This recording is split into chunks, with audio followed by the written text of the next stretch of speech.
Keeping an eye on things here.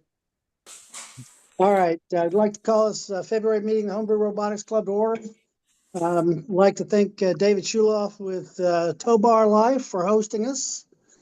Very nice, big round of applause. Yeah. Let's actually, Dave, you want to talk some? You want to tell us about Tobar Life? Out there, yeah, over there. Hey man. Yeah, out there, yeah, nice view. Hey man. Yeah. I can see the back of my head very well. It's being recorded. Okay. So we're happy to be hosting the Homebrew Robotics Club today, Tobor Life. Okay, yeah, so Tobor Life is a Unitree distributor. We're actually one of the largest in the country now. And we're the closest one to Unitree because we're in California and they're in China and all the other distributors. So we're the closest. And we are developing a suite of software programs that run on Unitree robots to make them more useful so that not only engineers like the robots, but normal people can use them for practical purposes. And we're also developing a subscription service that we'll be announcing next week. We're very excited. Our company is about a year and a half old. We've been growing like crazy. We have about 25 folks now that work with Tobor Life. And yeah, happy to be having you guys here. And Treeman is one of our top engineers. Yay! Imported him from Ohio recently. And he's working primarily on our teleoperations. Yeah, I work here as a robotic engineer, so I'm Very good. integrating hardware and software to You turn your mic up a little bit, or Mike is hiding. One more time. One time. Treeman's from Ohio originally, as you can see. Well, so I work here as a robotic engineer, so I'm responsible for integrating hardware and software for human and dogs. Really exciting here, working with robot. Yeah. Yeah. Thank you. Thank you. Thank you. All right, and now I'm Very going to fun. bring out the dancing girls. Yay. There you go. What do you have? You are Dancer Girls. Am I? I'm not. What do you Dance. Where should the mic? Hey now. Mike. All right, the normal order of events is industry news, club news, what I need help with, show and tell, then the presentation, and then we have random access till security kicks us out of the parking lot, okay? Yeah, do you have dates on that, or did you do that by memory? This is a long-standing tradition, okay? Anyways, let's start off with industry news. Any industry news out there? Anybody want to share? Where's the mic now? One there, the others there. So it's somewhere.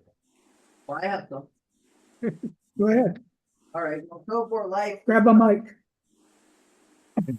we're gonna be sending out a press release later in this week and then early next week, but Tobor Life just gave away one of its robot dogs. We have a conference that we do regularly.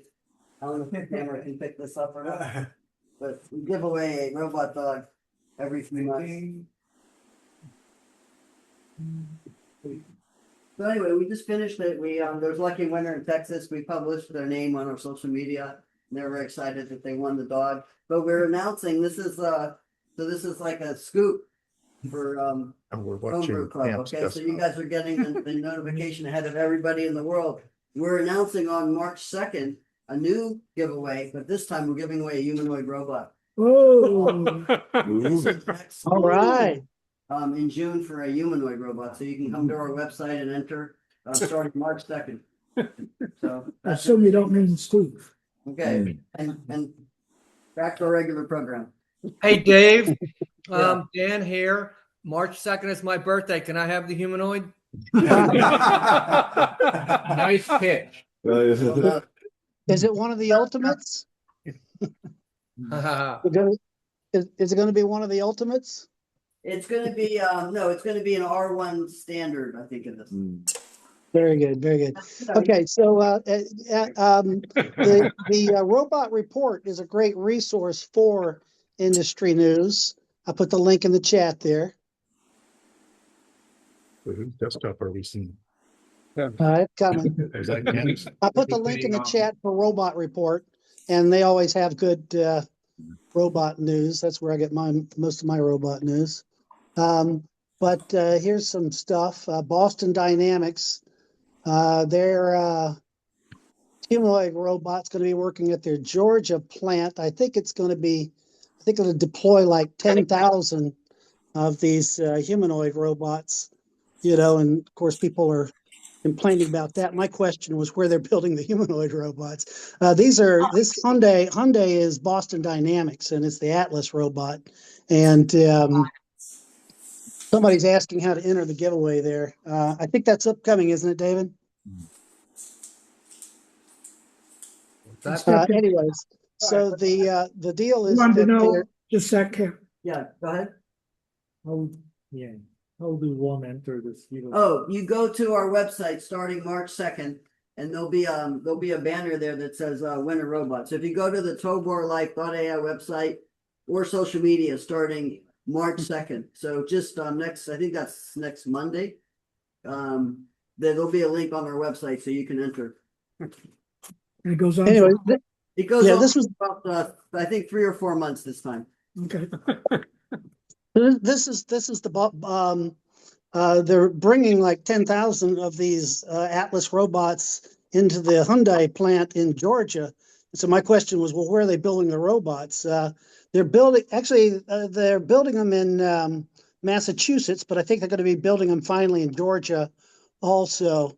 They're going to be building like 30,000 of them next year. So that's pretty exciting. Also, let's see, Elon Musk, they've stopped production of the Model S and X, and they're going to be building humanoid robots in Fremont. I'll put the link in the chat here. Huh. Huh. So they're gonna convert the Tesla factory to a. They're going to convert something that makes money into something that doesn't make money. But it's a lot more fun, We can move the production to Reno. Production goes to right? Okay. So there's the Optimus robot, and I put that link in the chat also. Because, hard more. Any more industry news out there? Any more industry news anybody has to share? Ready? Once you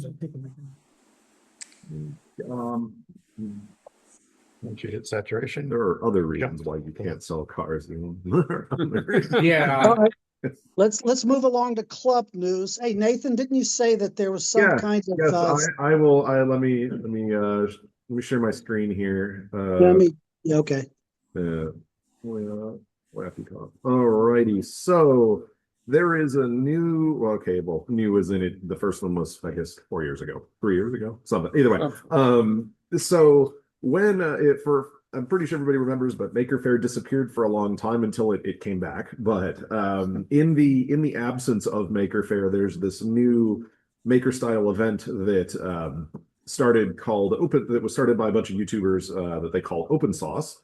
And so Open Sauce is, I don't want to necessarily say spiritual successor to Maker Faire, but it's definitely a lot more tech and science focused rather than art focused. So it's very much about like active exhibition and showing off STEM type stuff specifically. So I was suggesting that I think we as a club it'd be good for us to go, especially because it is STEM focused. So everybody there is going to be interested in STEM stuff. Maybe, and I think it's just I went the year before last, and it was a really cool event. So I think we should apply to exhibit or Click on the buy ticket. ticket. Well, if we yeah, it's kind of Just buy 30 right now. buy 30 right now. Here we go. No, if we exhibit, we get free passes. So That's the best way to see these things. yeah, so partner How many- apply to exhibit. It just says you get free tickets for you and your booth crew. So I Yeah. don't know how much. I don't know what the upper bound is. I don't know. Yeah. You have to bring a robot to participate. Actually, you have to be a member too, but that's beside the I point. actually post things on my channel, but You must bring a robot to exhibit. you must bring a robot, and it can't just sit there. It has to be able to do something. No static robots. Yeah, I read through it all, and it's 4 to 6 people is kind of their goal. Yeah. And they say that you must, kind of capitalize, have your table manned at all times. So you have to be a little organized. Yes.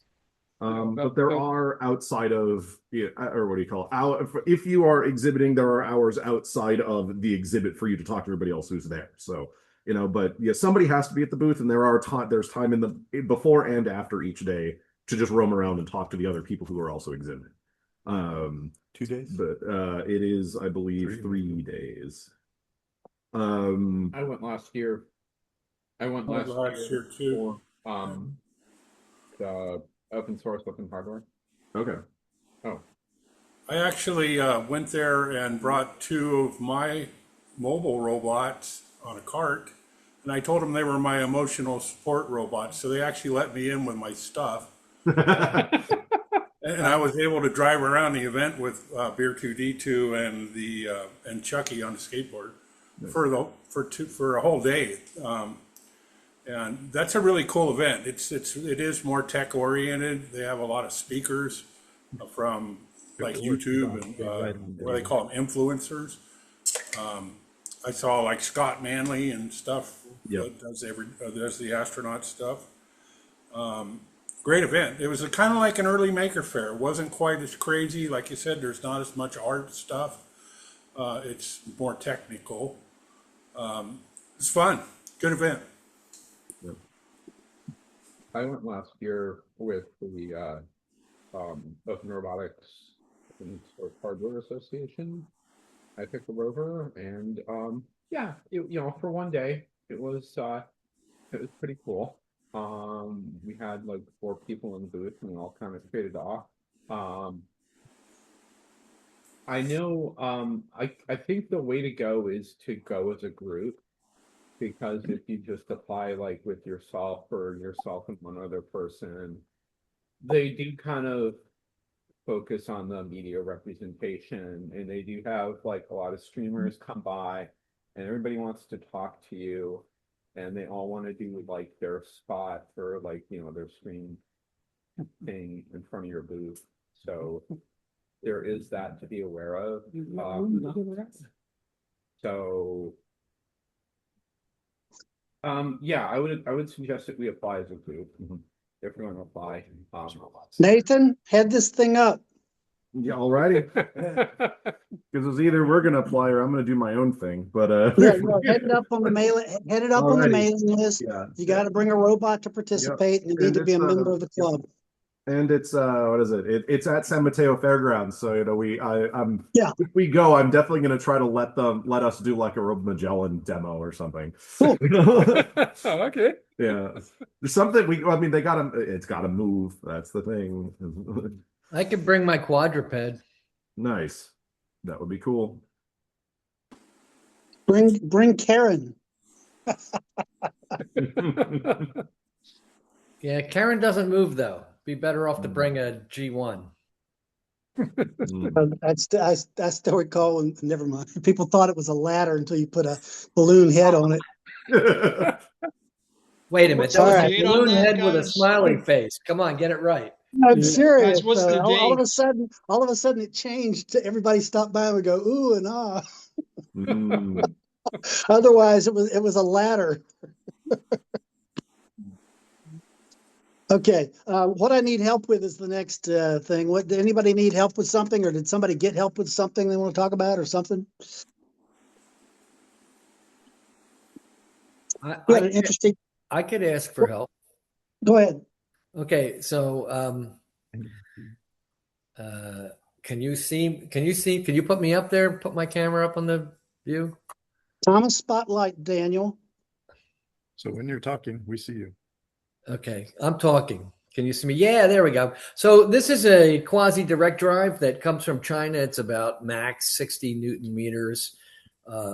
Basically runs on CAN bus, runs at 48 volts, and it's kind of brain dead. It's got a like an STM micro G4-ish copy clone chip inside with no source code or anything, so you can't really change it, and it does what it does. This is what it looks like without the cover on it. And this, I've been working with Hui, my buddy, and he developed this board with my help on which interface we're using. And this is a game changer because this will work with this specific one. It meets this form factor. But what gives this its advantage is that it's EtherCAT. So it can run very big packets in a circle at like 5 millisecond resolution throughout the whole bus of like 30 or 40 servos. So what I need help with is designing we're doing a humanoid, and I would like somebody that's really good with Fusion 360 to help me design printable parts. And the parts, I have a new Fiber 3 printer coming, and that's the one with the continuous carbon fiber. And it's 900 megapascals of strength if you do it right. And I'm looking for somebody that is a super CAD programmer that wants to help build a humanoid robot. So that's my pitch. Don't you have a humanoid SIG going these days, Daniel? Yeah, but I got to keep asking around because we don't really have enough people that are good with Fusion 360 that want to actually take time off of work and build the parts. So that's kind of what I'm hoping to find, somebody who's passionate and wants to put some time into it and help build this humanoid. But what else I need help with out there? Anybody?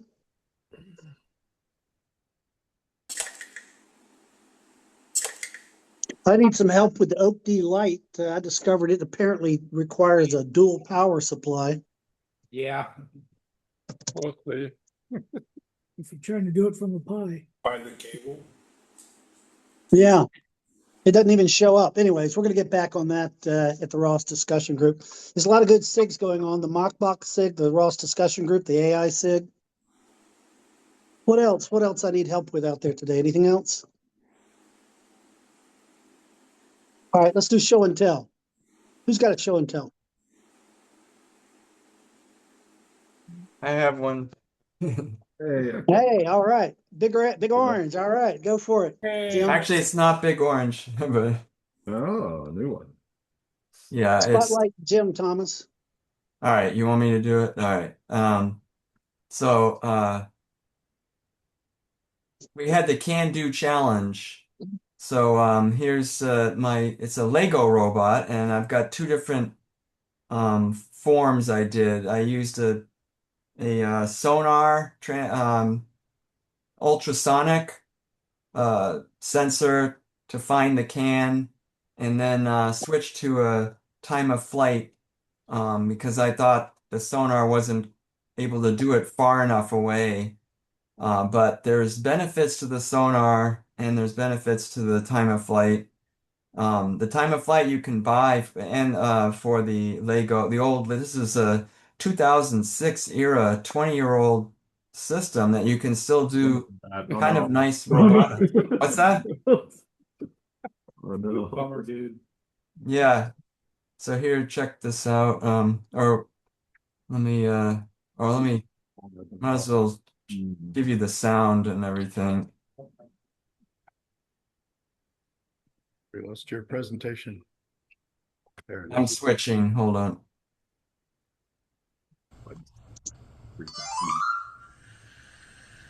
Still look like a 90s website. This is a website I'm building custom Lego sensors that I bumped into like early 2000s, but it's still up. Yeah, so it was like, you connecting one of those two things to all those stuff, making little fences you can use for the old. That's what the contest was. And here's the other sensor. Oh. No, I did the wrong one.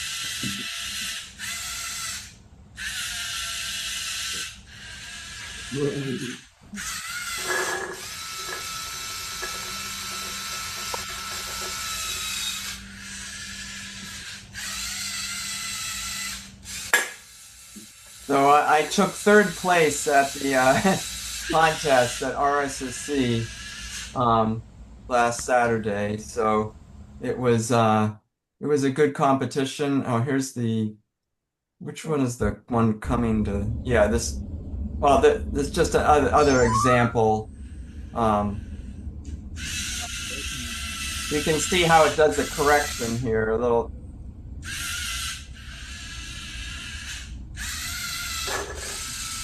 But what was kind of cool about, I found somebody's design so that a single motor could do the claw and the pickup. It's a single motor. That's pretty much it. That's awesome, Jim.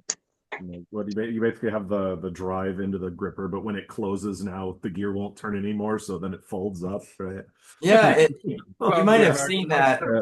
It's an old design. As soon as it gets a little grip, it switches. Yep. I That's how the like gear that. went to.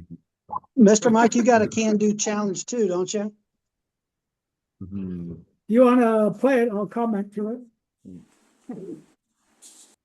Good on this end. Yeah, but have can't play videos. Yeah, please don't. So when I heard of the contest, I thought, okay, this is going to be a real fetch me a beer contest. So that's what I worked on. Spent quite a bit of time getting this to work under simulation. And so here it is in a real life robot. It started from talking to an invisible man on a chair, said, get me a beer, heads into another room, uses a stereo camera to find the beer, switches over to the camera that's on the gripper, finds it, goes, grabs it, having nothing better to do with it. It says, It's off. I will go and return it back to the user. I actually apparently flunked the can-do challenge because my thing is not capable of picking up the beer can from the floor. You should have been given extra credit for getting it off the table. Get it out of the fridge. I tell you what, both you guys, this is good for a Floorbot Challenge Phase 3. That is, you find the object and fetch it. So bring this to the HPRC. Send me the parchment with the gold seal, would you? Yeah, no, that's the deal. So that's actually Phase 3. So let me do one. Let me get one quick in here. This is I'll do a Phase 1 with the room bot. Okay, here we go. Actually, let's do nav 2 waypoint. I'm going to do no, stop. There, okay. Waypoint. I'm going to put 2 points. I'm going to do it all the way at the end of the hall. Little device for stopping And all the way back. Okay, here we go. This is a real robot, no simulation.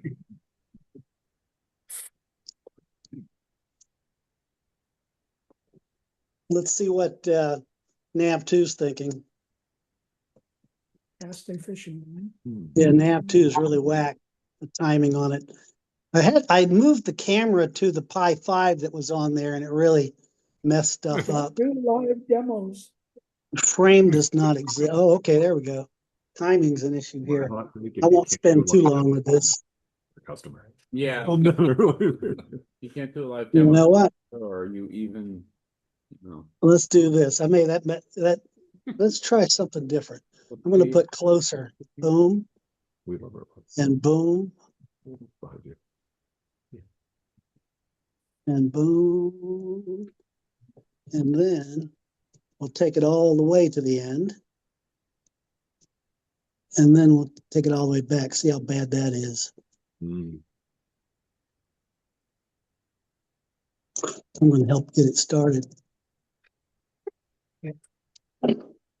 Oh, you know what?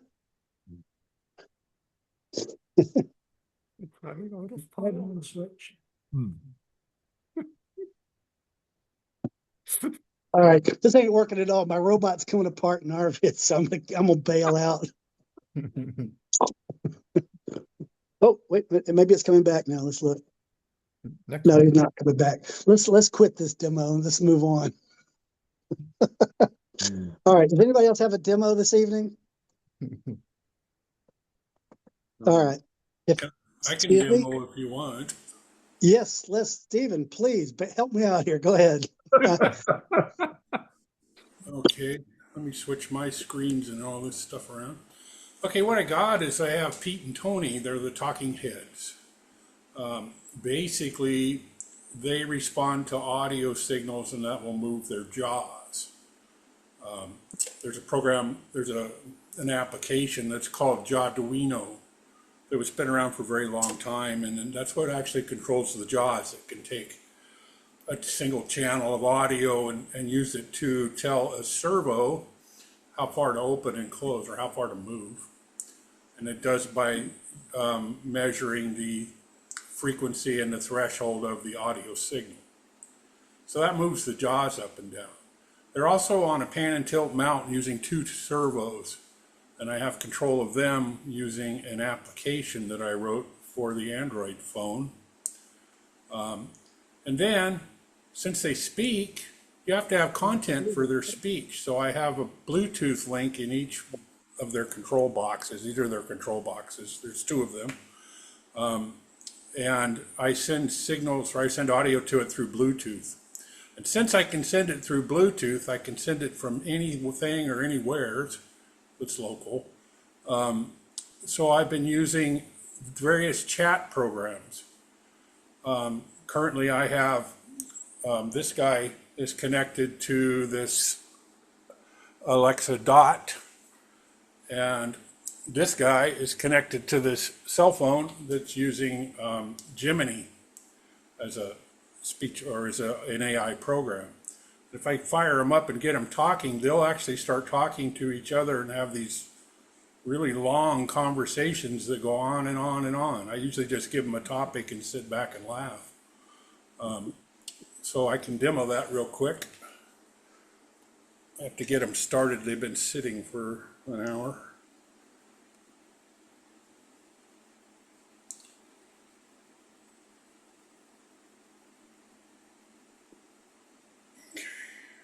Tony and who? Pete and Tony. Pete and Tony. Pete and Tony. Pete the gold one? Yeah, Pete's the gold one.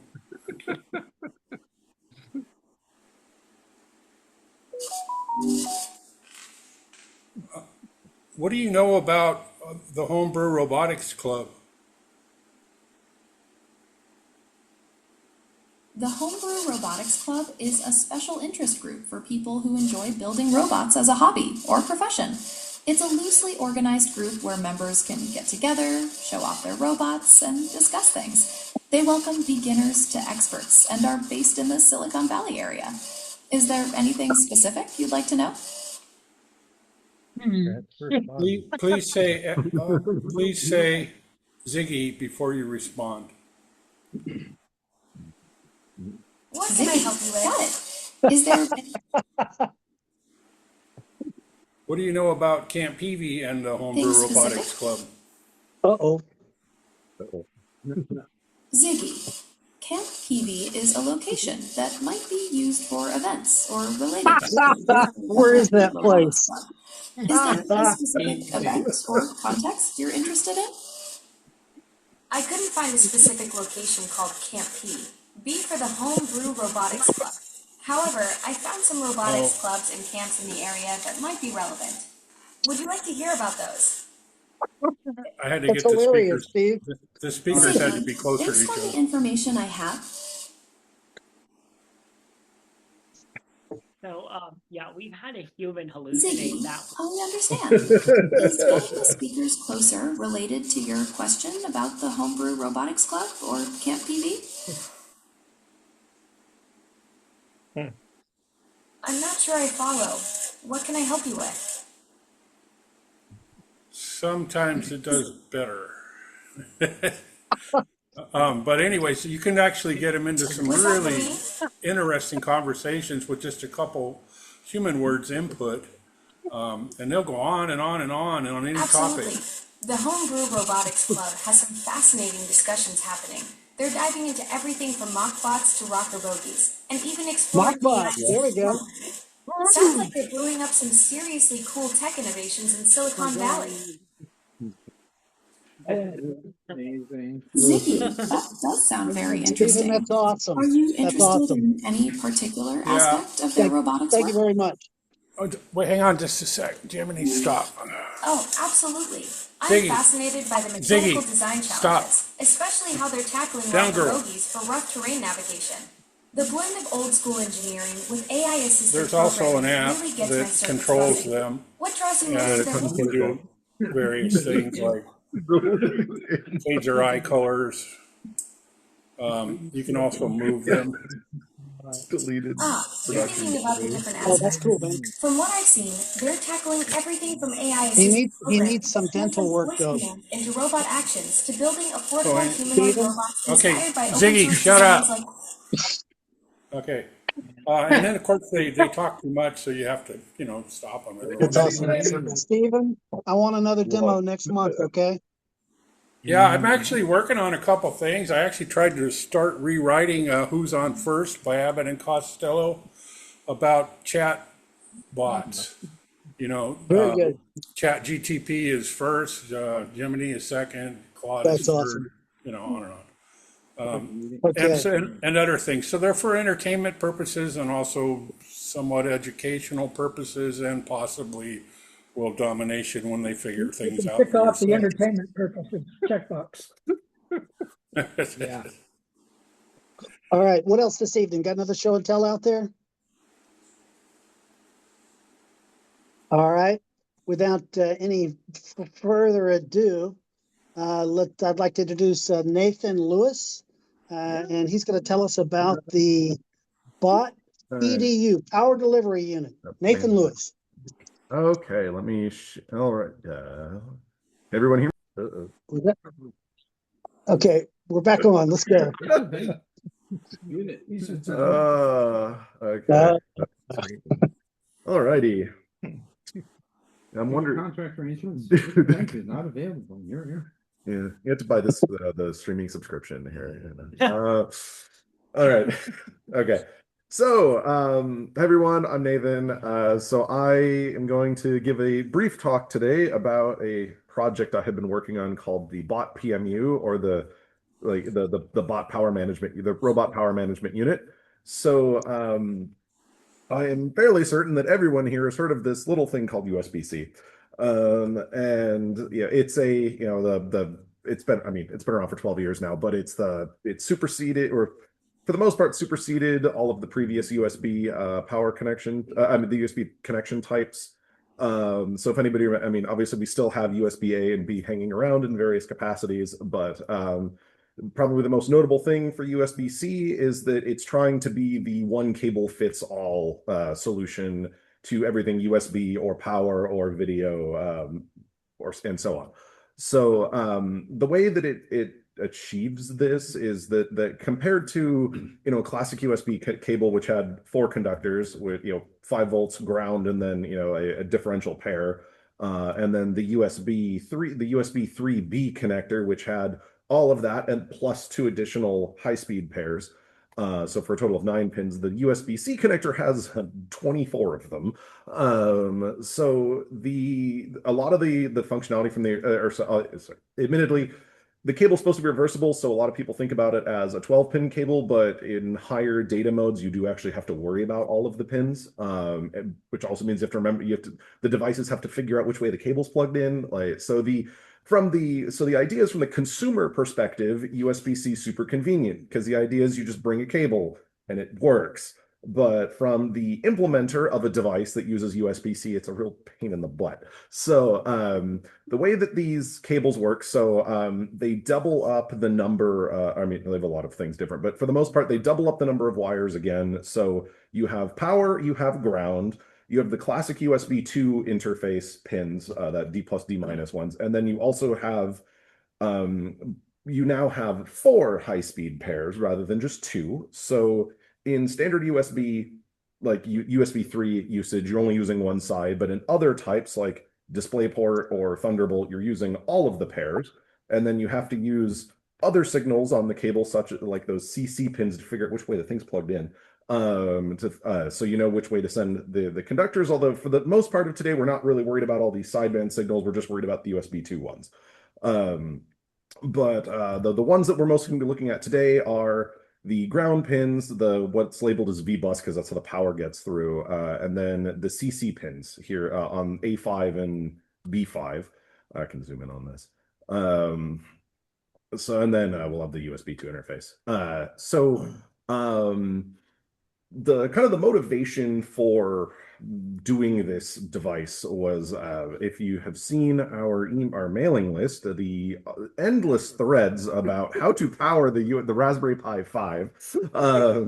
And so I wanted to give a brief overview of what's going on here. So with the Pi 5, that's kind of when everybody had this whole 5-volt, 5-amp thing thrown in our face, which was how come the Pi 5 has a USB-C port, but none of my USB power supplies will work with it? Or if it does turn on, it gives me this really annoying warning about how the cable, about how I'm not getting enough power from the cable. So this comes into a part of USB-C, which was not part of the original specification, but got added later, called PD, or power delivery. So the idea is that a classic USB connection was 5-volt, 500 milliamp way back, and then with USB 3 that got bumped to 5-volt and 1 amp. And then later on with the USB battery charging standard that went up to 1.5 amps, and then finally with USB-C that went up to 3 amps. And then, but then to get beyond 5-volt, 3 amp, which would be 15-watt power capacity, they decided that something different needed to happen. So the way that power delivery basically sends more power over the same cable is that they start upping the voltage. So if you've ever built a power system, you should know that essentially the amount of, when we're talking about like the gauge of a wire, how big a wire is, and when you're trying to compute the resistance of a wire, we're not really concerned about voltage so much as we're concerned about how much current's moving through it. The amount of power lost in a given wire is proportional to the resistance and times the square of the current. So it has nothing to do with voltage. The only thing with your average wire, the only thing that you're worried about with voltage is whether the insulation will keep arcs from forming between the wires. So if you want to send more energy down the same conductor, you just increase the voltage. I mean, obviously up to a certain point, but so with the original form of USB PD, this was 20 volts or up to 20 volts, and with USB PD EPR or extended power range, it's 48 volts, which is probably going to be where it stops because 48 volts is basically the upper limit of what you can lick without electrocuting yourself. And then, or I should say, delivering enough of a charge to actually do damage. Or to yourself. But yeah, all right. So right. So with the Raspberry Pi up to the Pi 5, so up through the Pi 4, basically the Raspberry Pi was just a air quote dumb device. It didn't try to negotiate power delivery. It just assumed that there was enough current available on the connector to power whatever it was you were trying to do with it.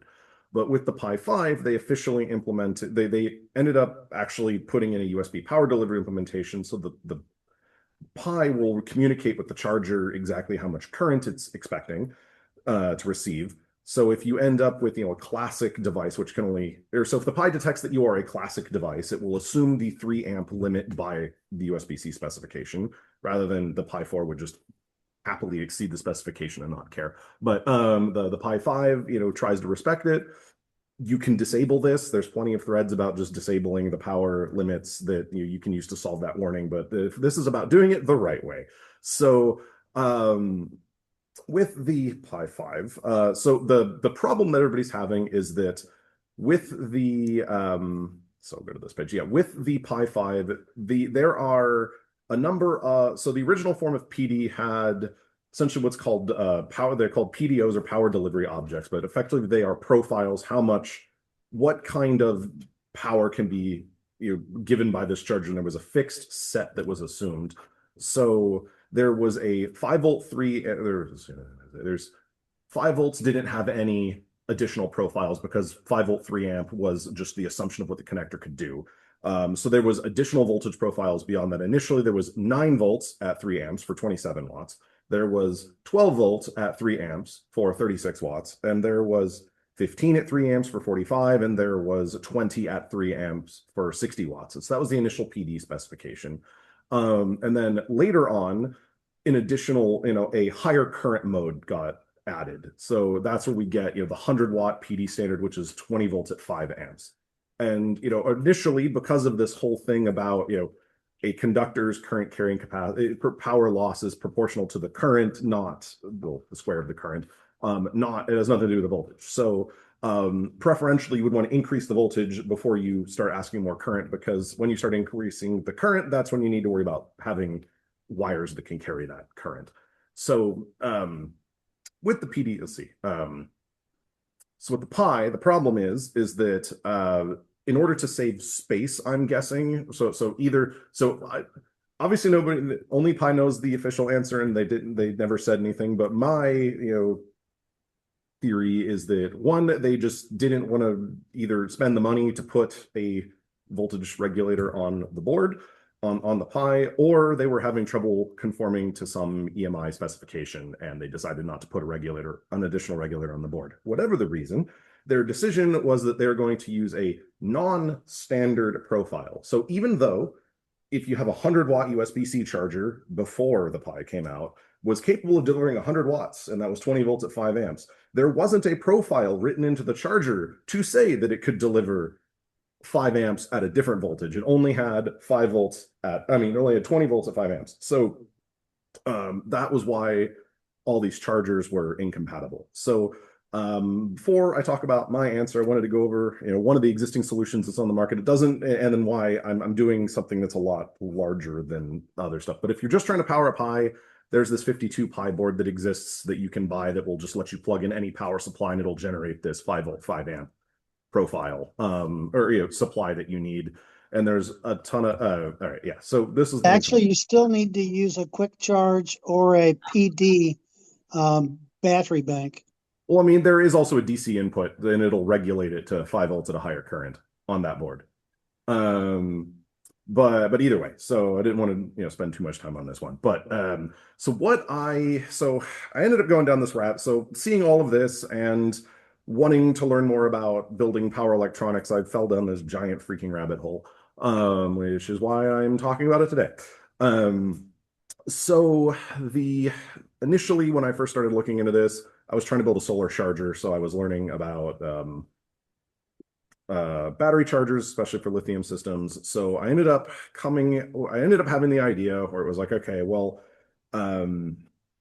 yeah, I want a battery bank, and then also like trying to build things for robots as well. It's like, okay, everybody has seen those USB-C power banks like on the market, and then ideally they're great because it handles all of the battery charging for you. It uses a standard connector. You don't need to carry around lithium battery chargers like Marco and I have, or anybody that's done Robo Magellan or does RC cars or anything. You don't need, you just plug in the cable, it charges, and then you plug in another cable and you can discharge it. But the problem is that, well, that works for logic devices like, a Pi, well, maybe if it has the right profile, but it works. In theory, it kind of works. But the problem is, let's say you need to drive motors. The motors pull more power than you can send over the USB cable. And unlike just plugging straight into a battery, USB is very strict about its power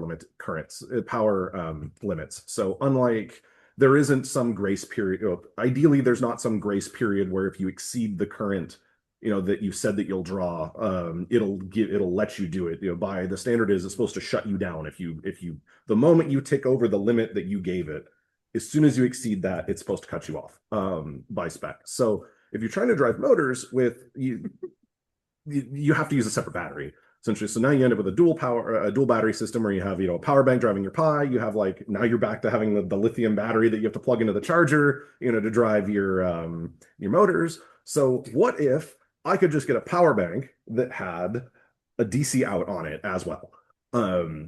So that's where this whole thing started. So I am still doing the board layout. So you get we can get block diagrams today, but I'm go through how I ended up designing this thing. So I am building this thing that I'm calling the bot PMU, or power management unit. And effectively what it does is it integrates battery management, battery charging, estimation of how much charge is left, state of charge, how much power is left in the battery. And then it integrates the battery chargers as well. It integrates the PD front end, so it can talk USB PD for devices downstream, whether it's a Pi, whether it's a mini PC, or so on. It has an integrated USB hub, so you can talk to the management controller over USB to get, how much current is, how is it charging? Is it discharging? How much current's being drawn out of it? How much longer is it going to last? Basically, it's effectively an external power supply system, for this whole thing where you would bring a Raspberry Pi, you plug the Raspberry Pi's USB-C port into this, and then not only does the board power the Raspberry Pi, it powers all of the other devices in your robot, and also lets you use the USB port inside the Pi's power connector to talk with the other things that are plugged into this board. So the initial version that I'm working on here, basically I'm going to do 100-watt ports to start with, because there's less chips involved, and the inductors are smaller. So for a smaller robot, because the first thing that I want to use this in is essentially the Lake Kiwi, because essentially the Lake Kiwi has a bunch of servos in it that Steve has one with him today, but there are a bunch of servos in it that run at anywhere between 9 and 12 volts. There's a Raspberry Pi in it. If you use the Raspberry Pi version, yes, you can also stick whatever else you want on it. It's an open source thing. That'd be cool. This might be relevant. So the idea is that I'm going to build a board so that there's a board. You basically, all you have to do is plug in a bunch of lithium cells or a lithium battery pack into it, and it will give you USB ports that you can use to drive devices. And then you can plug a charger into one of those USB ports and it will charge the battery. So you don't need to yank the battery out of the robot to charge it. And also you don't need to run additional USB cables to the Raspberry Pi. So basically so I have the high level block diagram here. And I guess if anybody has any questions, please feel free to stop me, either add something in the comments and somebody will notice it and stop me. So let's see. So yeah, so if you look at things that already exist on the market kind of as modules of this, I ended up deciding to build this entirely myself. But if people are asking questions about, how come you didn't use some of the things that exist on the market, like there are, 1,000,001 different, fast charge modules that you can buy off AliExpress for like really cheap. And then these will charge some batteries, balance some batteries, and give you this, USB connector, this PD connector. But there are, the big thing about this is that, one, it doesn't give you any telemetry about the battery. It's basically just a power bank. This turns your lithium pack into a power bank. It's build your own power bank. So same limitations. If you would like to have multiple outputs on your power bank, they don't talk to each other. So while it's pretty safe to plug, two chargers in parallel into the same battery, in theory, because lithium charging is a constant current scenario, you won't, as long as your battery could take 200 watts of charging, your battery would be fine. But if it can't, it doesn't know, it'll blow up your battery. So there's no safety mechanisms because they don't talk to each other.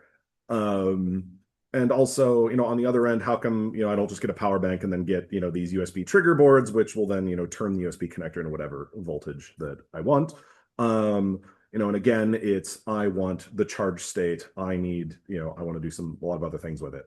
So, the first iteration of this, or the first And iteration, you're a glutton for punishment. I am I am a glutton for punishment. So, sometimes I really, for me, I really like to understand how these things work. I don't want to just buy a bunch of random boards off the internet, with a big question mark on it. It's like, well, I don't know what it's doing. I just want them to work. Yeah. So Like one thing about like you want to know like the charge and current and one thing I found out on my rover was as soon as I could like I dead bug hand prototype board a battery charger with the IC with the discrete capacitors and resistors and basically did that. And then I very quickly realized that it'd be nice to put like an INA 219 or 260 on there. And then it becomes about, well, how do you hook that up? And there's just this whole thing and so like the minute I guess like just backing you up, the minute that you get there, you start realizing, especially like for robotics, you're not charging your phone and you're starting to measure runtime and everything. You just like almost immediately want, exactly what you're talking about. Exactly. So I do realize that I am probably tripping over this classic XACD of like, ridiculous. We have to build something that covers all the use cases. Now there are n plus one, but but yeah. So where was I? Right. So spiritually, the first version of this that I built before I arrived at this is the power delivery board from my Rogue Magellan robot. So this was Kubernetes. So Kubernetes logic power distribution board. It is exactly what Steve Gillo just described. It is a 5-volt switching or it is a battery protection board, first of all. So it will cut the power supply if the battery drops below a safe level. Or the battery drops below a safe level, which so 3 volts a cell, so 9 volts in the case of this board. It will also throw a low battery warning at you. It doesn't actually measure state of charge. It's just like, okay, you have 10% state of charge left because the battery it's below 3.2 volts. So it will throw just a GPIO warning at you. And then it also has an integrated current sensor, so you know how much power you're drawing. So a microcontroller can go in and estimate how much charge is left in the battery. So this was kind of spiritually the first version, but there's no granular control. So it can't charge the battery, can't tell you how much energy is left in any given cell. So you might have undercharged. So if your cells are not doing so hot, you might have over discharged a cell and under discharged another cell. So this is kind of just very simple first iteration kind of thing. And so it has a couple USB ports. So I'm powering my OAK-D Pro. I'm powering my Raspberry Pi. I'm powering the GPS. I'm powering, there's something else. I'm powering the Wi-Fi router on the robot. And then the management control of the robot talks over I2C to this to measure the, how much energy is left in the battery. And the idea is that when it first turns on and nothing's drawing too much current, it measures the voltage. And then I made some discharge graphs on like at a certain amount of energy draw, what did the discharge curve look like? And then it kind of just interpolates between the two lines. So yeah, so this was super simple, like first concept. But then you want to add battery charging, and then you want to actually add state of charge measurement, because right now it's just going off of voltage and it's not super accurate, so you miss current spikes because and I'll get into what that is. But so the first thing that let's see, so yeah, and I lost my tab. So yeah, and then all right, so yeah, back to the block diagram here. So all right, so the first, anybody have any questions at this point? Sorry. Not yet. Not yet. All right. So when do you start selling them? When do I start selling them? I will have samples in a month. So next meeting, I will bring some samples, and I am more willing to give you one if you don't demand the cells from me as well, because I only have a few. I have to order more of those, and I don't want to set my house on fire. Okay. So I don't want to set my house. This is like 18650 cells. So I'm my prototype is using 21700s. But yes, basically. So the one that's going in the Likiwi, I'm reusing my RC car batteries, so I'm just putting an XT60 connector on it. But the eventual like ideal product version would be I give you a board and there's battery holders on it and you plug some cells into it and then it just manages it for you. That's the end goal. Any way that we can use like one of those BMS included LFP So I did do some thinking about how to do that, and basically the way that you're gonna have to do the way that the chip that I used for the battery protection, the way that you go about that is you basically put a little resistor network on all the cell, like the cell inputs, so it simulates the cells being there. And then you just tell it how many cells you're expecting. And so, yes, you could integrate the one with like, do the cell lines come out of the one that you're using, or no? Okay, so it does the battery management. okay, so if it does, the cell balancing and protection, so the way that you would go about that using the thing with the way that I've designed it so far is that you can plug a little resistor network into the balance connector essentially to basically fake out the battery protector that all the cells are clearly fine because they're all at exactly the same voltage. And then you could tell the management control to never enter a balance cycle. That particular thing is actually super easy to build. Oh yeah, it's super easy to build. Even if you are not, you know, you don't have to know like all that much about electronics. You can just it's just a resistor ladder. But so either way, so as that changes. So basically the way that this starts is so let me zoom in. So the way that this starts is this whole presentation here might sound like a Texas Instruments advertisement, but I swear to God it's not. There is no monetary. They were just one of the few companies that actually have all their data sheets public, so I used their chips. So let that be a lesson to people who hide their data sheets. Nobody will use your parts because they can't read the data sheet. Because I don't have money for a lawyer yet. Right. So the first state. So I'm looking at essentially having a 3-cell, a 3-cell, a 4-cell, and a 6-cell version. Because the Likiwi, you can't really fit more than about a 3-cell battery into it. The 4, kind of clever. Yeah, there's a 4S version because I think that's the one that probably would fit most people's use cases. And then there's a 6 going to be. I at least for me am building a 6-cell version because my robot runs on 6-cell batteries. So or my Rogue Magellan bot does. So anyway, so the idea is that the battery protector, the board is actually quite flexible. The problem is all the battery chargers. You have to put what the overall backbone voltage of the system is, and then the battery protector you have to short all the unused cell inputs together. Either way, we can get into that later. But so the idea is to take between a 6 and cell lithium battery. There's a battery protection chip. I'm using one from Texas Instruments called the BQ 76942, which does 3 to 10 cells. There's also another variant of this. The 4 turns into a 5, and then it can do 16 cells. And that handles lithium ion and also LFP. You just have to tell it what the expected cell curves are, and also make sure that you've set the charge levels on the battery chart. Well, when you're designing it, set the charge levels correctly on the battery battery charging chips. So we have this BQ. I went the wrong one. It's the reverse of my other computer. So basically, there's a chip. It sits there. It has little sense wires between all of the cells, and then there is a back-to-back MOSFET load switch. And the reason you use back-to-back is that if you only did it one way, technically the body so if you put back-to-back ones because it basically you can block the body diodes of the MOSFETs, so you can actually cut the connection in a way that doesn't leak current one way or the other. Because if you were to delete this discharge MOSFET, you could technically draw current out of the battery through the body diode of the charge MOSFET, and if you deleted the charge MOSFET, theoretically you could charge it even though the MOSFET was off. Anyway, so basically it lets you create a load switch that you can actually truly disconnect the battery with negligible leakage from the Pack Plus line. And then this also has a current sense resistor on the negative side of the pack. And then there's just an I2C interface over to whatever your management controller is. And so so it's a fairly simple little circuit here, but this chip actually does quite a bit for you. So it does handle it handles balancing the cells.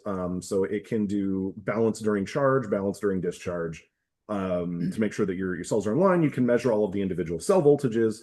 So you can look at the pack health. It measures the current coming in and out of the pack, and it will measure charge current, discharge current. So you'll get a positive or negative number depending which way the energy is going. And it'll automatically handle your whatever. It'll handle battery temperature measurement, and you can program it with a profile of like, okay, for this many, milliseconds, you're allowed to exceed ratings by this much. For this many more milliseconds, you can exceed it by this much. These are the time limits on various conditions. But the other really important thing about state of charge measurement is that this doesn't just have a current sensor in it. It has what's called a Coulomb counter, which is a current sensor, but rather than just at any instantaneous point sampling the current, it has what's called an integrating analog to digital converter. So it'll measure the amount of charge that passed rather than just what is the current at this instance in time. You can slow back or you can turn down the sampling interval and still have an accurate measurement of how much energy has passed through at any given point, because it's measuring just area under the curve of charge. So it really reduces the amount of overhead the management controller needs to do. So it also has some, it already also integrates some power regulation to drive said management controller, and manages battery shutdown. So like you can leave the management controller on while turning off the battery pack, for instance. And it can also handle things like, okay, the batteries are too low, I need to shut down everything. And if it detects charge before the MOSFET, it will then wake itself back up. It can suck power from either side of this. Nathan, what exactly is that communications transceiver? I see it's going to a microcontroller and also to the data sheet. So a system. So ignore that little block, just ignore that block. That I'm not. It's up to the user, right? So that this is what do you call it? Typical example schematic, right? Insert device here. Insert device here is exactly what it is. But is that where this is? And this is a battery management. This is a BMU we're talking about, right? Yeah, this is a battery management unit. Yes. Okay, so the BMU is going to talk to a microcontroller, right? It talks to a microcontroller. Okay, and that's where it talks to it from. Let's see, regulate it. It's really just trying to illustrate that there are multiple voltage outputs there are multiple voltage regulators in this battery management to drive various parts of the management system, because it has a structure about like, if this condition happens, shut down this much of it. If a more extreme condition happens, shut down even more.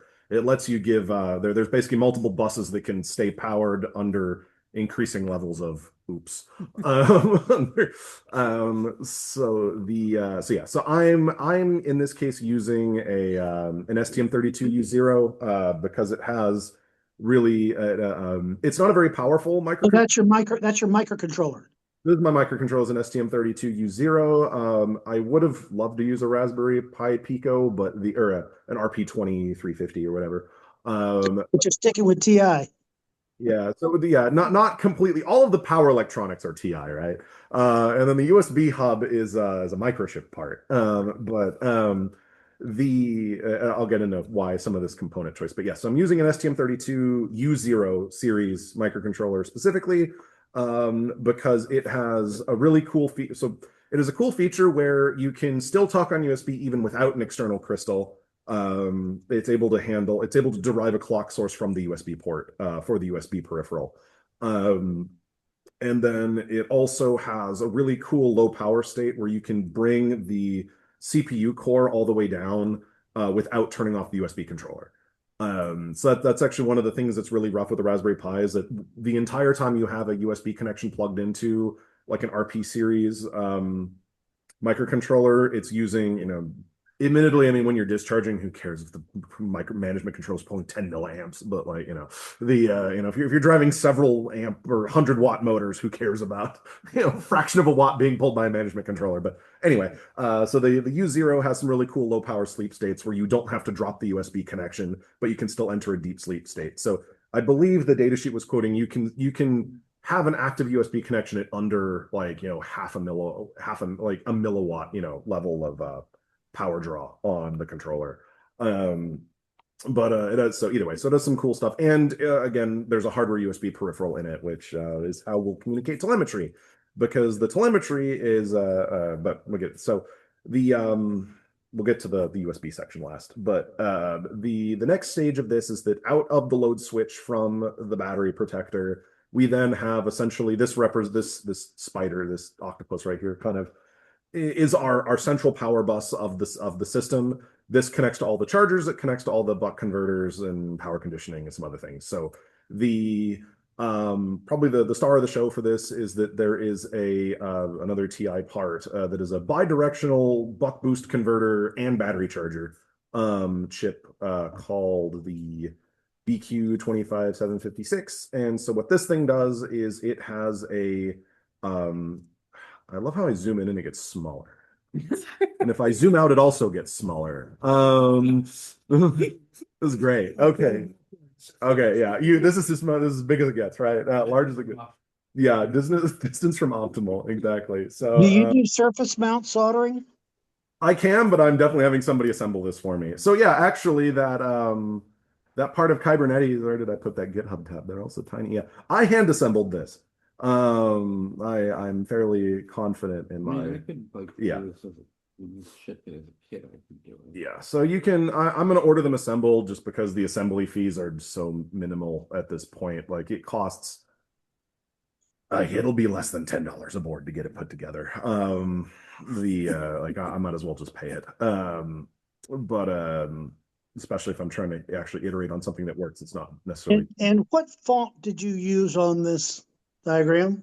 So this is a website called excalidraw.com. It's an open source like whiteboarding tool, and even all the fancy little like you can do cool things with the You said it's Excalidraw? It's called Excalidraw. Yeah. I love Excalidraw. Literally, they don't even try to advertise anything. You type in excalidraw.com, bam, whiteboard. Like nothing in your way. You can just futz around with it. This is the Feynman font. Yeah, and the cool thing is that so complete tangent, because somebody just nerd stumped me, right? Is that because of the little arrows anchor, you can drag these around and it redoes all of your little lines. Oh. Yeah, it's like yeah. Yeah, so I really am. So anyway, it's a very fun at work. It makes it's everything's a little more fun when you have soft corners, right? So anyway, so yes, so we have this TI battery charging chip. So let's see if I can find a larger. Oh, the zoom bar is over the zoom button. Okay, this should be able to zoom in. There we go. Right, somebody will re-render. Right. Okay. Cool. Okay, so the way that this works, so this is what's called a bidirectional buck boost converter. So it looks a lot like an H bridge. I mean, effectively it is. You even have an inductive load in the center, right? Except it's an inductor, not a motor. But so so 4-switch buck boost. It's most efficient kind of a buck boost converter that you can build. The only thing that's bad about it is it's expensive because you need 4 MOSFETs. But it lets you do large differences in voltage, large differences in current, up until you oversaturate the inductor. But you can exceed 96-97% efficient even at high current draw. So not a 1 picohenry. No, not a 1 picohenry. Well, actually, so in actually I'll do that in just a second. So this handles the voltage conversion for the USB-C, for charging from USB-C, for sending power out of USB-C, and it also has current sensing on both sides to measure system efficiency, and it has the charge termination detection. So because it is full battery charger, and it's completely programmable over I2C. So you don't there's a few strapping resistors to set the absolute maximums that it's allowed to do, but by and large, its function is controlled over an I2C interface. So again, lets you do stuff in firmware without having to change the board.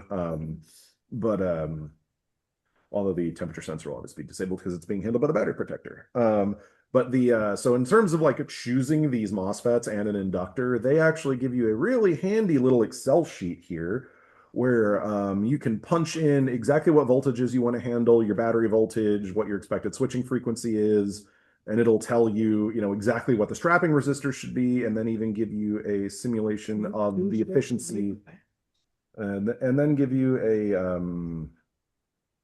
an efficiency curve or an estimated efficiency curve for what you've selected. So I'm looking at in high current draw, I should be able to hit, something like 98% efficiency, 97-ish% efficiency.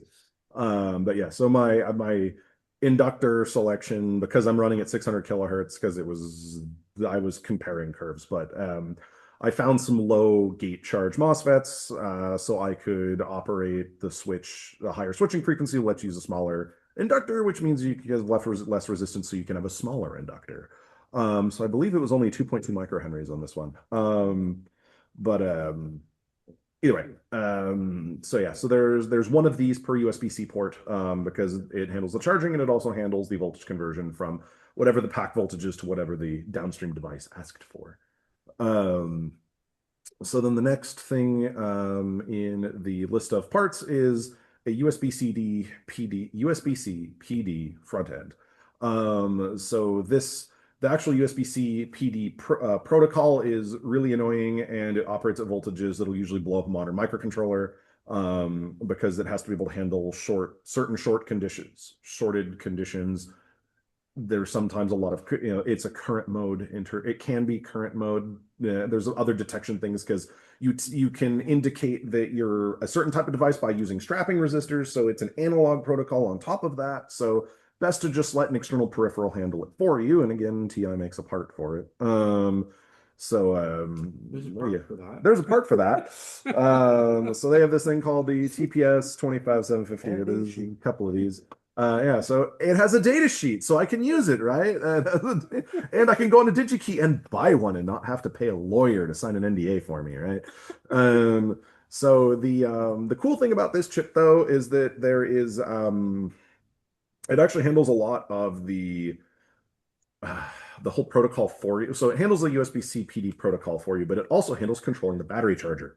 So this actually has two USB buses on it, one to drive the battery charger and then one as the downstream from a host controller. So you can tell it, oh, I would like to provide this profile, or here are some different limits, compared to like the standard. And it'll be like, oh, okay. And then it manipulates the battery chargers for you. My host controller won't have to figure out, okay, well, I need to configure the battery charger this way to drive, this device. This handles it for you. Basically, it's just asking the host controller, is this okay? Do you want me to actually, this is what downstream requested. Are you okay with this? So that, which will be important later, because while you can have an entirely host controller-less implementation with it, I mean, minus battery telemetry, but you can do a power bank out of this, just like some of the other parts. If you would like multiple of these in one system, you have to get into things like, okay, well, if I have somebody, people are going to plug whatever into your board, or you're going to be fumbling around in the dark and use the wrong stuff, as so parallel, or? So you can, well, I meant, so if you have a USB-C power bank and you have two USB-C ports, what stops you from plugging in two chargers? So somebody's gonna do it. So what happens? So if one charger delivers a lot less than the maximum charging current of your battery, well, then so whatever, right? But let's say you have a smaller pack, or you want to charge slower because battery health. So typically, the higher, at least when you're dealing with 18650s or 21700 cells, the more energy dense the cells are, the slower the allowed charge is, if you would like to make it to the quoted cycle life. So recommended is usually half C. So if you have a 5000 milliamp hour battery, recommended charging current's 2500 milliamps, kind of thing. So you might program that into one charger, but then if somebody plugs in two chargers, now you're at 1 C charge rate. So the whole thing is that because this is configurable by a host controller, you could then have the host controller be like, well, okay, I've got one interface plugged into a charger, so I'm going to let it go full current. And then if you plug in another charger, then the host controller can then turn around and be like, okay, wait a second, existing port, have your current rate, and then I'm going to draw another half from this new charger, or just block the new charger connecting. So various random edge cases. But the other cool thing about this chip is that this chip integrates the load switch to handle tying the battery charger into the USB connector. You don't need more external MOSFETs. They're internal to the device. It handles. Am I understanding this? Is this all because it's a bi-directional device and it can source and sync power? This one, yes. So both devices. So the battery charger is a bi-directional device. This device is also bi-directional, so it can handle the charge path and the discharge path. So you could unplug your Pi and plug in a battery charger, and now your battery would start charging. Or because the whole point of having two PD ports was that one can be your charge port and one can be your Raspberry, your upstream device port. And you can do this, you can do them at the same time, right? Charge and discharge, yes. At the same time, or you could do two chargers for faster charging, or you could unplug the charger and plug in yet another PD consuming device, and everything would work as expected. So yeah, so there's this chip. This handles the front end, and then so there are USB lines coming back over to my host controller. And then the next block is there are then some standard USB-C ports, which are just your classic 5-volt 3-amp buck converter, 15-watt, classic USB-C output 5-volt 3-amp. Just because the amount of space consumed on that, well, I mean, all of these could be, these USB PD ports if you really wanted to. The thing is, it was just like they do take up a lot of board space because with the buck boost converter, you've got an inductor, you've got 4 MOSFETs, you've got the converter like controller chip, you've got capacitors, you have filter caps. There's a lot of just bulk in the actual like footprint of the DC to DC converter. Are these big enough currents that you have to heat sink those MOSFETs? So the estimated no, it should be small at the 100-watt version. It should be small enough that you don't need to worry about the heat dissipation because there should only be something at 100 watts. I should only have about 3 watts of waste heat. So it'll get warm, like don't get me wrong, like it'll be like they'll be warm to the touch. It'll be 3 watts of waste heat, right? So it'll be warm. Most of that heat you see in the battery side MOSFETs. There's less on the output side, and the inductor itself will have some energy loss. But there's actually another fun thing about that estimator thing. Again, all these are simulations and estimations, and reality differs, right? But it does actually it does tell you the estimated switching losses. So basically it's 0.35 watt per switch, like kind of thing on this one. Anyway, so yeah, so I mean, you could add more or less PD ports. It was more of just they take up space. There was a reference design that I based some things off of. I got it quite a bit smaller than this one, but because this was spread out to demonstrate different functional blocks, and I also got a smaller inductor because I turned up the switching frequency. But yeah, so the whole idea is it's not a small footprint for the PD solution. So, the more of them there are, the wider the board gets. Or you have to do a dual stack, right? Because I actually did find somebody who did basically they put all the DC to DC converters on the bottom and they put all the logic on the top level, but there was a sandwich of parts, but which could be done. So but quickly, you're not going to try to certify this. No, not yet. Well, no. I need to know I can actually make something that kind of works before I try to make something. I mean, that mostly, well, if I can get it to work in a way that it doesn't blow up batteries and my robots don't explode, like I'll be very happy. Eventually, depends on I'm definitely going to throw these up on Tindy, and if I actually sell some, then sure, yeah, I'll actually try to do a real certified version. I am trying to do this as correct as possible. Like I'm not taking shortcuts here, but like, yeah, I am not. This is the entire point of this project is to be no jank. Like it's all done correctly. There's short circuit protection, there's overcurrent protection, there's temperature protection. It takes a lot of effort to just like do it better than you, like do it better than yourself, like to do it for other people or to do it that doesn't explode. Yeah, so the whole thing is that I've got all of the protection circuit. I'm following the reference designs on how. Are you aware of anything on the market like this, Nathan? Like this, no. There are things that get like 80% of the way there, but not fully. So probably the closest thing to what I'm proposing here, just for honesty. So the Anchor power bank, yeah, this thing. So this is probably the closest thing on the market to what I'm trying to build. It has multiple USB PD ports with outputs. It has battery telemetry, but it doesn't do it over USB. There is a non-public, there's an app that you install on your smartphone. Is that an AC outlet on the top of it? No, that's not. It's two USB-C ports. that look. Okay. That was funny. Yeah. So stick something in there. somebody's gonna stick something in there, but so with the screen, it'll tell you how much charge state is left. I don't know if it supports the profiles that the Pi uses. To be right off the bat, I have no idea. But it does do the whole. There are multiple PD outputs, but it does not have an integrated hub. These are just power ports. It doesn't do telemetry over USB. You have to reverse engineer their Bluetooth protocol if you want to read the charge state. This thing needs a banana for scale. It needs a banana for scale. That's a USB A port. It's 100 watt hours. So just imagine a 100 watt hour power bank. Get up to like laptop size. Exactly. Exactly. It's 100 watt hours because that's the largest you can bring on a plane, right? Without that is the okay. The TSA limit is no single pack's larger than 100 watt hours. So you bring 30 of those. So you can bring as many of them as you want, but you can't combine them and make them one. Only 30 of them. Yeah. $5 if you carry the sun. This is one thing about a lot of those regulations. Just having recently had to deal with this on a trip.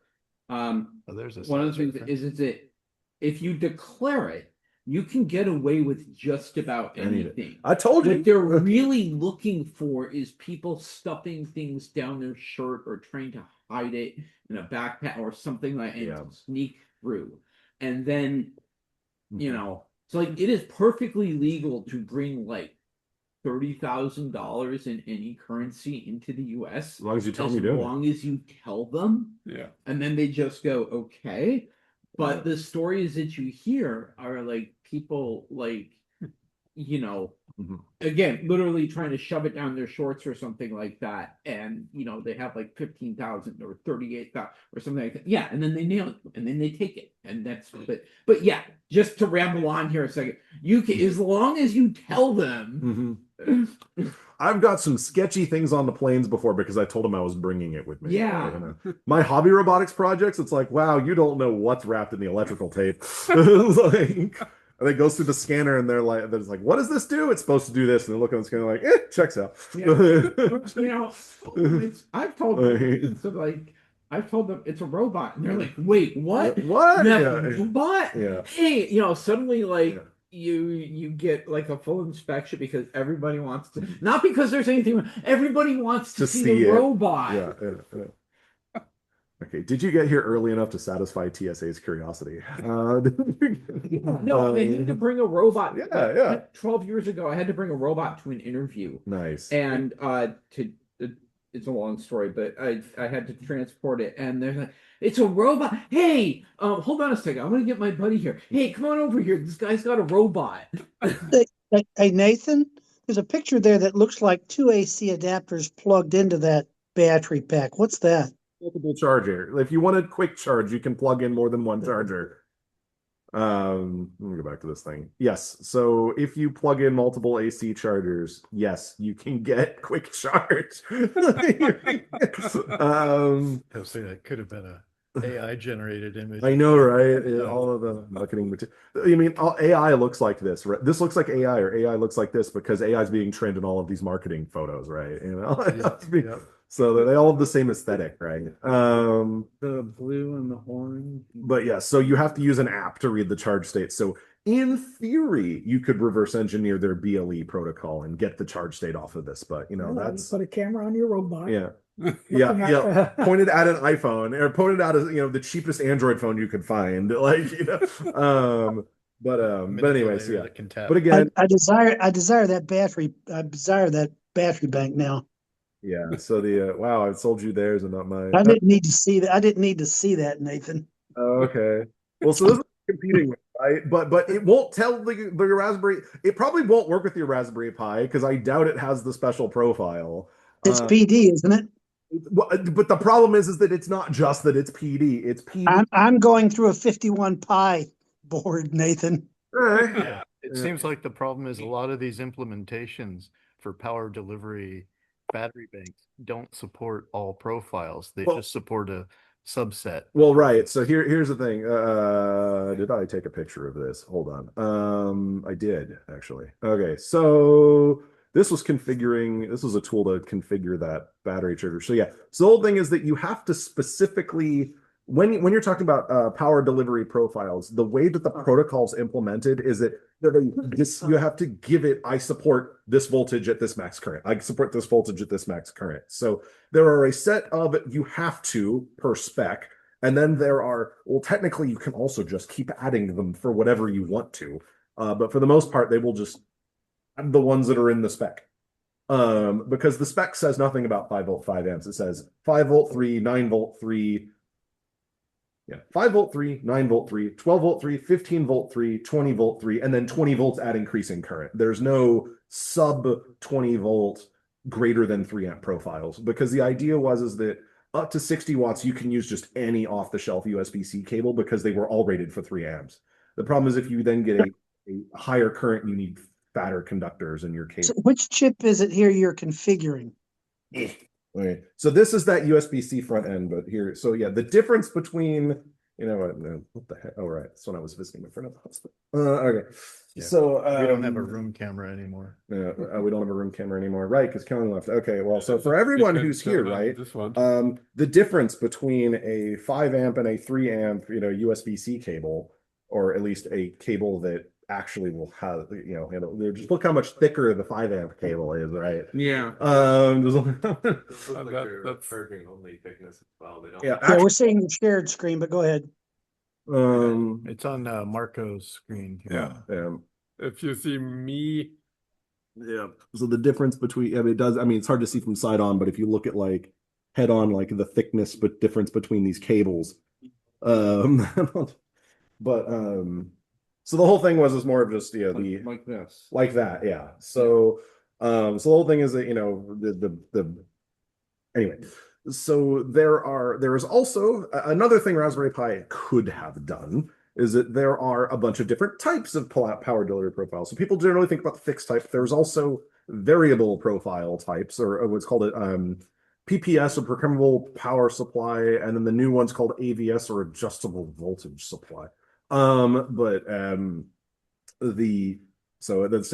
you basically would tell the charger, I want this voltage at this current limit, and it would give it to you. But it was only officially part of the 3 Technically, PPS was an optional part of the USB-C spec, so a charger could completely omit it and still be within, claim PD compliance. But with the new one, USB PD 3.2 EPR, because USB loves to tack modifiers on the end of their names, right? So for the 240 watt PD chargers, the variable charging support is not optional. It is, if you have an extended power range charger, it has to implement adjustable voltage. Is that what EPR extended power range? Yes. So now we're starting to talk. Now it starting to sound like an electric SUV. Yeah, I know, right? So standard PD has a limit of 100 watts. EPR goes up to 240 watts, and that's because it's still 5 amps, but they let you bring the max voltage goes from 20 to 48 volts. Right. So, but the whole thing is that you have to enumerate, how many of these power delivery object profiles are in, or PDO is power delivery object or profile. Profile data object, either way. But yeah, so there's the fixed ones, the adjustable ones. There's also one that doesn't, I've never seen it used in the wild, but technically in the spec there is a battery profile, which is, it's a USB port with an unregulated voltage supply on it. There's just a current limit. But I've never seen anybody actually use it in the wild. But in theory it makes sense, because if you're trying to charge something, if you're just trying to discharge something, if you don't care to have the power regulated for you, then you just did it. But anyway, but yeah, so that's the configure, like your motor. Yeah, touch the terminal. So that is the configuration tool for this USB-C front end chip, or this block in my diagram. Yeah, so then there's just one of these blocks for however many USB ports you want, and then there's just some easy, just because I had extra ports on my USB hub, there's 2 more 15-watt ports that are just driven by the standard, just the classic USB port. But then the last major, the second to last, major feature of this whole thing is there's just a DC out on it. Like if you're trying to drive motors or servos or something, and you just want to be able to handle, just use the power off the battery without having to go through a DC to DC converter, there's just going to be an XT30 like connector on it to deliver the power out like from the thing, and it's behind a load switch. So basically with this, that's the same stupid thing where if I zoom in, it gets smaller. It's the let me pull because I can zoom the data sheet. All right. All right. So yeah, the application circuit. So basically there is it's another one of these bidirectional or back-to-back MOSFET things. It also has short circuit protection. So if you stick wow, I'm really paper clip. You stick a paper clip into the power connector, it will shut off, and not melt the paper clip. Assuming the paper clip has a resistance such that you don't exceed the battery limits. This kind of reminds me of the old, like the first iRobot Create, which had like 9 volts and 5 volts and a bunch of regulated like DB9. But then there was like a couple pins that would just let you tap right into the battery. What, the 19 or the 24 volts. Probably a 6-cell lithium. directly. Yeah. So the whole thing was, Completely unregulated.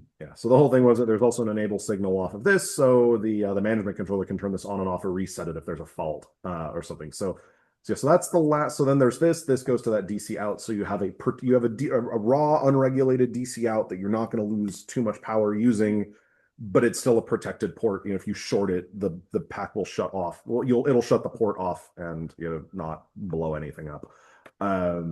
But because all this is connected back into the management controller, the final part of this is that, well, if I've got a bunch of USB-C ports on it, I might as well just have an internal hub.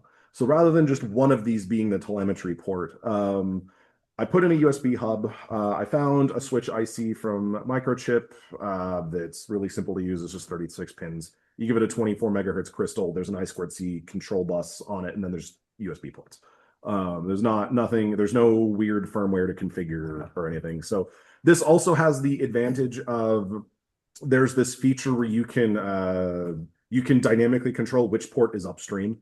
So basically on the USB 2 hub, there's only 2 ports could be swapped. So the USB-C PD ports are the upstream capable ports. So whoever you plug into, whichever one is detected as the first upstream data provider will be the controller of the bus.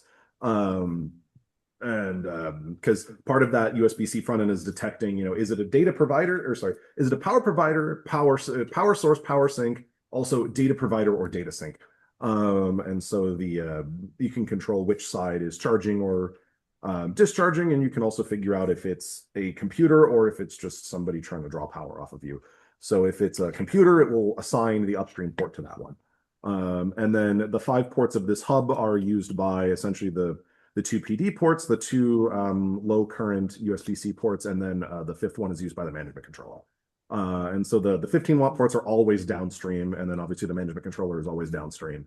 And then whichever one of these has a computer plugged in first gets to control the hub. And then there is so the telemetry you get off of the controller is voltages and the voltage of the battery, the current on the battery, the state of charge estimate of the battery, how much power is being drawn out of any given port. Whether it's the DC out or the USB-C ports, the standard ones, or the PD ports. So you get, the current on every port. You get an overall state of charge measurement, and you can also measure the DC out, the DC out's current draw. And you can also turn on and off any of these ports from the management controller. So, if you need a certain power up sequence or something, and the computer comes online and then can power up the additional ports, but I haven't fully figured out how I want to do that yet. Mostly I was just thinking about turning on and off the DC out, so the computer could arm and disarm motor drivers, for instance. But yes, so that is kind of the idea of what this is. So it is what kind of time frame are you working in to produce this? I should have samples at the next meeting. Wow, that's impressive. We'll put that as a challenge for you. Yeah, that's my phase 1 is phase 1 challenge. Very good. I like it. So the real limits are if I can get I have 10 days to submit the manufacturing order, and then it should get here in time. Because I forgot it. Lunar New Year's over now, so they're manufacturing again, right? That's the big thing. Is that Lunar New Year is over, and so they're, I believe tomorrow they start production resumes. or I should they should get through the backlog, right? So the linear, let's see, JLC had it on their website, right? I got a message just there today. Yeah. Somebody trying back to work. Well, today is tomorrow. Well, the fact that they deleted the fact they deleted the banner probably means that they've resumed production. So the Nathan, this was an awesome presentation. Thank you very much. You're welcome. Question. Yes. No. It was powerful. Yeah. Good one, Steve. Get 2 PD ports and then 2 like regular. Yeah. They could technically all be PD ports, and then something that didn't need PD plugged in, it could just treat it you could the same. you could put more PD converters on it to add more PD to make them all PD. It was just how many of them are you going to use? If you is as a generic product, yes, obviously, like okay, all of them could be PD, but then the only could be PD. The only struggle is just how much board space is being used. Because it takes 4 to 5 times as much board area to implement the PD port just because of all the DC to DC converters. Okay. Dr. Fellon has his hand up.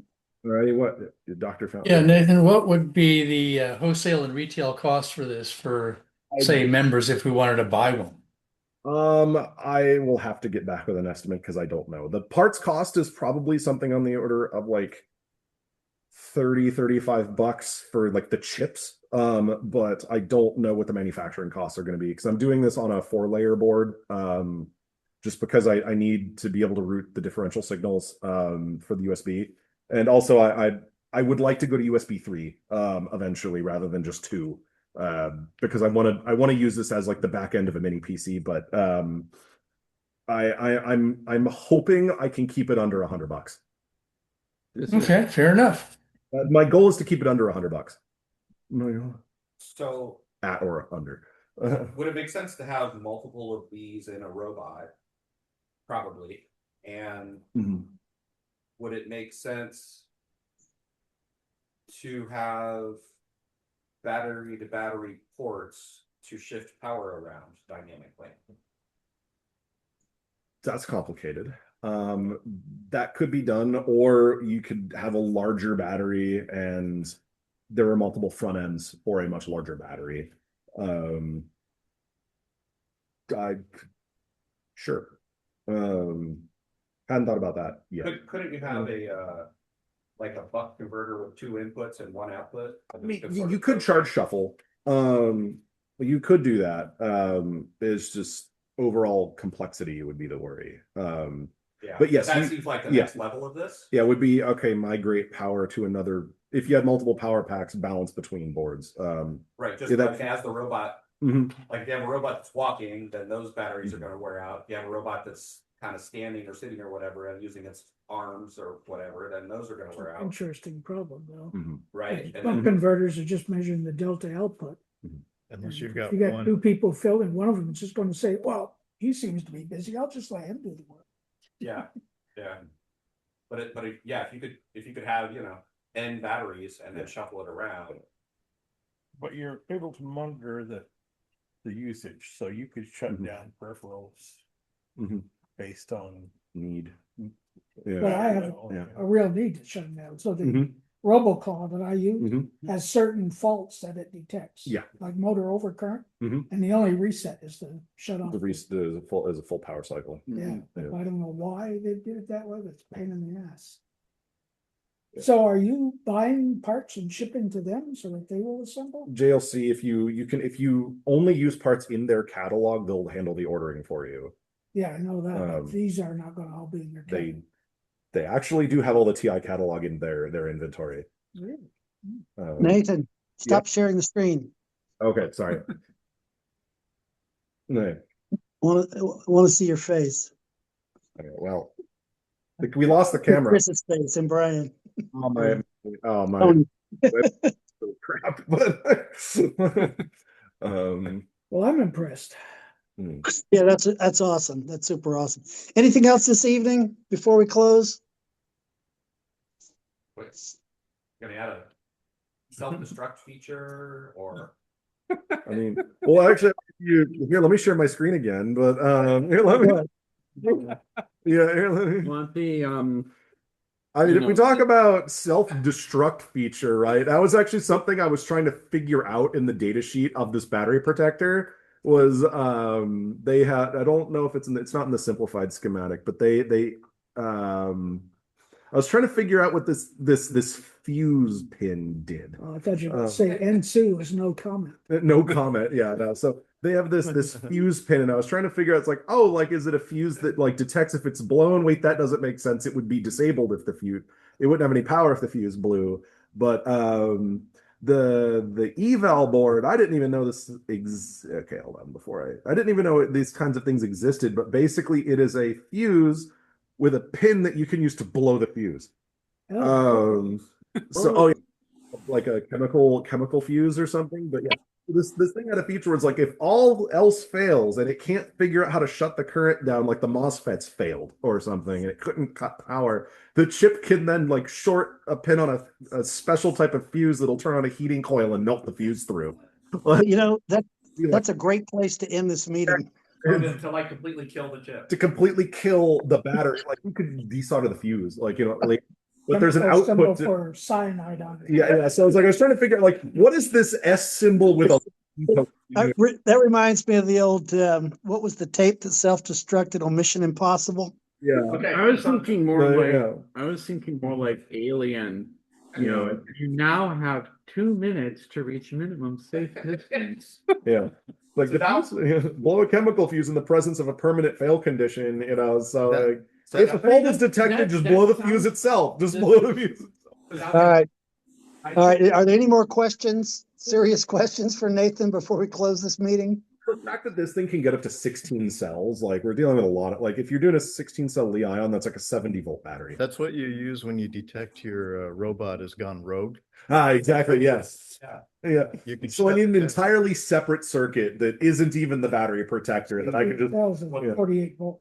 for LFP, right? Or Yeah. Robot has declared kill all humans. Yeah, Shutting down. or this is maybe 64 volt or what happens when five-ish. it's a button on the pod bay doors. Yeah.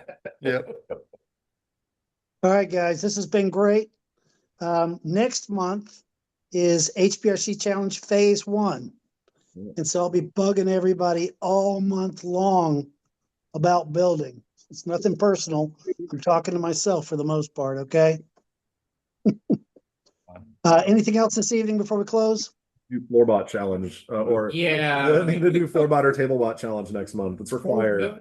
I've been working on a my LAQE. I've been working on a model that lets you get up over transitions. Nice. Like in your apartment, where it will type. What are you doing in an apartment?